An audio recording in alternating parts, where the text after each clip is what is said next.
कार्तिक मास 8 अक्टूबर से शुरू हो गया है, 5 नवंबर तक चलेगा। हिंदू कैलेंडर का 8वां महीना है।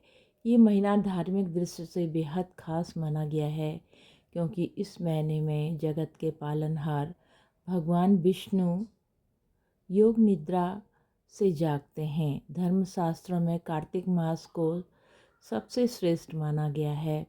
पुराणों के अनुसार कार्तिक मास में स्नान, दान, दीपदान, तुलसी पूजन का विशेष महत्व माना जाता है। इसके अलावा कार्तिक मास में कथा का पाठ करना बहुत ही लाभदायी माना गया है। वैसे तो कार्तिक मास में हर दिन कई अलग अलग कथाएं पढ़ी जाती हैं, लेकिन एक कथा ऐसी है जिसे अगर इस महीने में रोज़ाना पढ़ते हैं तो हमारे जीवन के सारे कष्ट दूर हो जाएंगे। कार्तिक मास की कथा इस प्रकार है। एक गांव में एक बुढ़िया रहती थी जो कार्तिक मास का व्रत किया करती थी। उसके व्रत खोलने के समय भगवान श्री कृष्ण स्वयं आते और एक कटोरा खिचड़ी रखकर चले जाते थे। उस बुढ़िया के पड़ोस में एक औरत ये देखकर बहुत जलती थी कि इसका कोई नहीं है, फिर भी इसे खाने के लिए खिचड़ी मिल जाती है।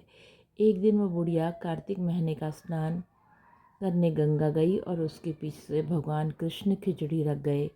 जब पड़ोसन ने देखा कि अभी बुढ़िया घर पर नहीं है, तो वह कटोरे की खीर उठाकर बाहर फेंक आई। जब कार्तिक स्नान करके बुढ़िया अपने घर वापस आई तो उसे खिचड़ी का कटोरा नहीं मिला, जिससे वो भूखी ही रह गई। वो बुढ़िया बार बार एक ही बात कहती कि मेरी खिचड़ी कहाँ गई और मेरी खिचड़ी का कटोरा कहाँ गया। बुढ़िया के पड़ोसन ने जहाँ खिचड़ी फेंकी थी वहाँ एक पौधा निकल आया जिसमें 2 फूल खिल गए। एक बार राजा उस बुढ़िया के घर के पास से गुजरा तो उसकी नज़र उन 2 फूलों पर पड़ी और वह उन्हें तोड़कर घर ले आया। राजा ने वो फूल रानी को दिए, जिन्हें सूंघने मात्र से ही रानी गर्भवती हो गई। कुछ समय बाद रानी के 2 पुत्रों को जन्म दिया। जब ये पुत्र बड़े हो गए तो वह किसी से बोलते नहीं थे, लेकिन जब वो दोनों शिकार पर जाते तो रास्ते में उन्हें वही बुढ़िया मिलती जो अभी भी यही कहा करती कि मेरी खिचड़ी और मेरा कटोरा कहाँ गया। बुढ़िया की बात सुनकर हर बार वह दोनों एक ही जवाब देते कि हम ही तेरी खिचड़ी हैं और हम ही तेरा बेला यानी कटोरा हैं।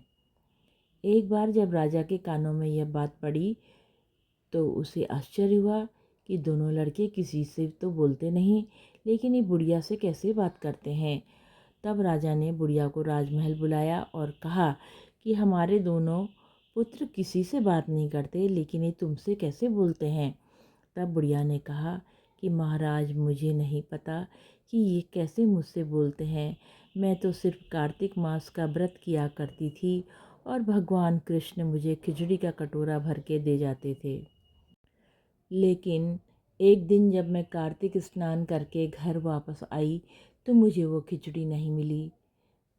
जब मैं कहने लगी कि कहाँ गई मेरी खिचड़ी, कहाँ गया मेरा बेला, तब इन दोनों लड़कों ने मेरी बात सुनी तो ये कहने लगे, तुम्हारी पड़ोसन ने तुम्हारी खिचड़ी फेंक दी थी तो उसके 2 फूल बन गए थे। वो फूल राजा तोड़ कर ले गए और रानी ने सूंघा तो हम 2 लड़कों का जन्म हुआ।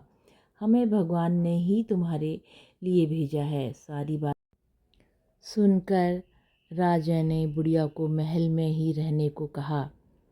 हे कार्तिक महाराज, जैसे आपने बुढ़िया की बात सुनी वैसे ही आपका व्रत करने वाले की भी सुनना।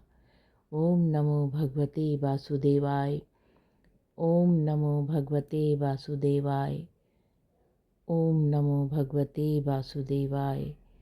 ओम नमो भगवते वासुदेवाय।